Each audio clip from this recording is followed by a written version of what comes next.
Alam niyo po, tanggap ko naman po yung mga buzzer. Natanggap ko na po yung mga buzzer ko eh. Lalo sa Instagram.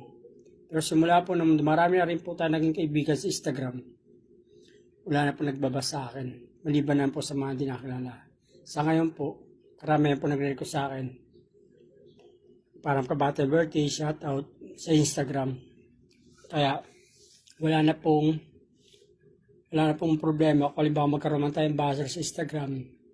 Tanggap na po natin kasi habang tumatagal po kasi na talagang pasikat ako ng pasikat, talagang doon talaga yung nagkaroon ng problema. Na alam ko naman na kasama na rin sa buhay yun.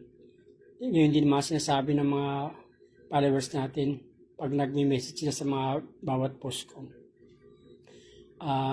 Kaya po, muli po, sana po, kung may magre-request po kayo ng birthday, sigurado mo na naman po talaga na birthday.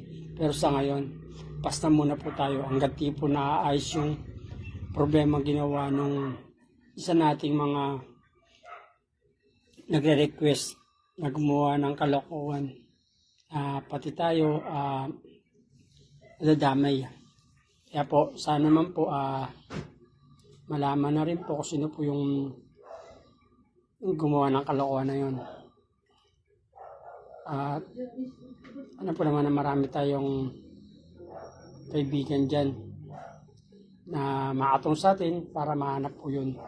Kung sino po yung gumawa ng request na yun. Kaya po muli po, kung meron po tayo nasaktan sa mga viewers natin na hindi ko po talaga inaasahan dahil sa kalokohan ng isa sa mga nagre-request, kayo na pong bahala.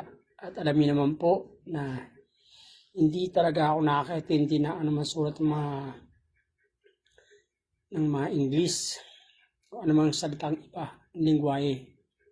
Alam niyo naman po yun dahil nakasubaybay kayo lagi sa akin. Kaya na nga po minsan nagkukulit, kaya sabi niyo nga po, diba, wala na po ako naging tamang naisulat. Ang gulo-gulo po, diba po? At sana po maintindihan niyo ako at maraming po salamat sa mga tuloy-tuloy na susubaybay sa mga videos na aking pinopost. Simpleng vlogger lang po. Makatatawanan na ating mga pinopost. Huwag lang po tayo talagang lulukuhin. Okay na po yung pagtawanan tayo sa mga ano natin, sa mga spelling. Alam natural yun. Pero may nagko-correct naman dun eh.